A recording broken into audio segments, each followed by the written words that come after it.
kembali dalam Serambi Topik kali ini. Sudah hadir juga bersama saya Bung Said Kamaruzaman, salah satu redaktur harian Serambi Indonesia. Kita sapa terlebih dahulu. Selamat pagi Bung Said. Pagi.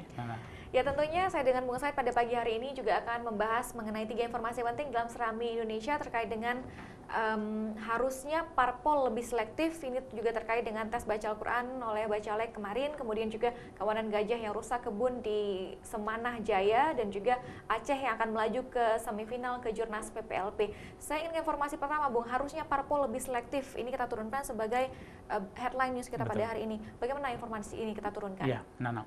Jadi ini kan kemarin masih beberapa daerah, misalnya provinsi itu yang untuk uji untuk calon anggota DPRA, untuk caleg bakal caleg anggota DPRA sudah diumumkan.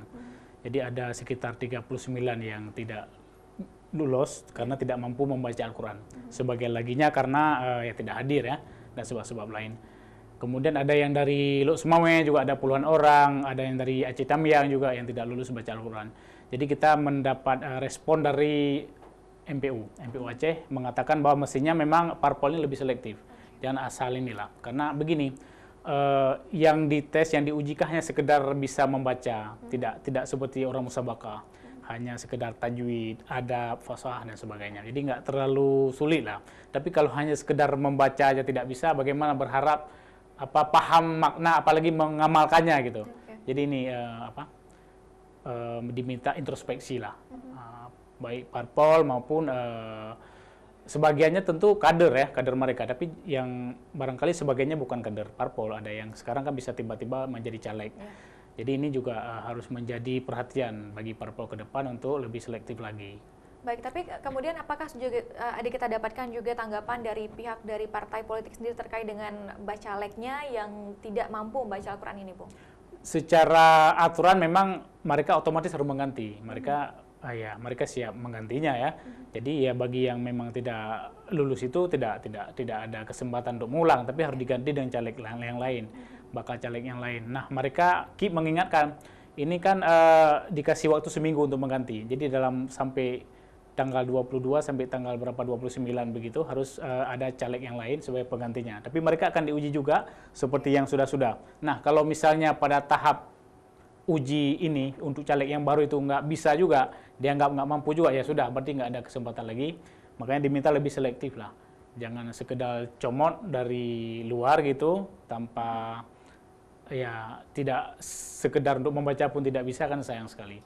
Baik, karena juga sebenarnya untuk tes baca Al-Quran ini adalah salah satu tahapan awal untuk bisa menjadi caleg selanjutnya, seperti untuk bisa melanjutkan tahapan selanjutnya seperti itu yang memang diharapkan oleh pihak dari MPU sendiri untuk lebih selektif lagi dari pihak parpolnya.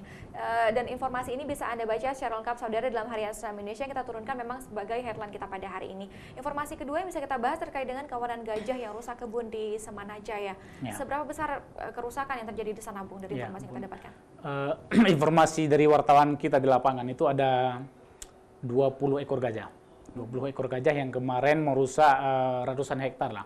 Tidak hanya perkebunan swasta, yang ada beberapa perkebunan di sekitar itu, di Rantau Perla itu, Aceh Timur. Tapi juga kebun warga, ada ratusan hektar kebun warga, ada mereka merusak pisang dan tanaman palawija lainnya. Jadi sebetulnya di kawasan itu tuh bukan kali pertama ini, bukan kali pertama. Oleh karenanya warga berharap agar pemerintah membangun pos pemantau. Ada pos pemantau di kawasan situ, karena menurut perkiraan warga itu ada sekitar 60 ekor gajah. Bukan yang kemarin 30 ekor, yang 20 ekor yang memasuki kebun warga. Tapi diperkirakan ada puluhan jumlahnya, dan sekitar 60 lah menurut perkiraan mereka. Jadi ini ke depan ini masih besar konflik antara gajah dan juga manusia. Baik, jumlah 20 ekor gajah itu bukan jumlah yang sedikit, Bung, dan ini juga disebutkan bahwa bukan yang pertama sekali terjadi. Apakah sebelumnya memang belum ada aksi preventif dari pihak masyarakat ataupun pemerintah? Menurut warga sekitar memang belum ada ya, belum ada. Ada satu pos pemantau di Kecamatan Serbajadi, itu jauh, bukan di kecamatan ini Rantau Perla ya. Jauh, jadi mereka juga berharap di Rantau Perla juga ada pos pemantaunya yang bisa menjinakkan gajah liar. Karena ini yakin bukan kali mereka ke depan pun akan yakin masih ada konflik demikian, dan kerugiannya besar sekali. Mereka tidak hanya ini, tidak hanya minta dibuat pos pemantaunya, tapi juga dibantu benihnya, ini udah nggak sanggup bangun lagi katakanlah untuk menanam kembali, kan memulai kembali dari nol. Pisang habis semua, tanaman sawit yang baru baru yang kecil-kecil itu habis semua dimakan, dilahap. Ini belum lagi resiko dia ganggu rumah manusia ya. Nah ini yang jadi harapan mereka kepada pemerintah. Baik, tentunya kemudian seperti itu, apakah sudah kita dapatkan konfirmasi dari pihak pemerintah dalam hal ini BKSDA, Bu? Mudah-mudahan nih ada respon ya setelah ada berita kita. Jadi hingga kemarin memang belum berhasil kita konfirmasi. Mudah-mudahan ada respon yang yang memang sangat ditunggu petani ini. Mereka tidak tahu mau jadi ini bukan hanya ini menimbulkan trauma, nggak berani ke kebun mereka.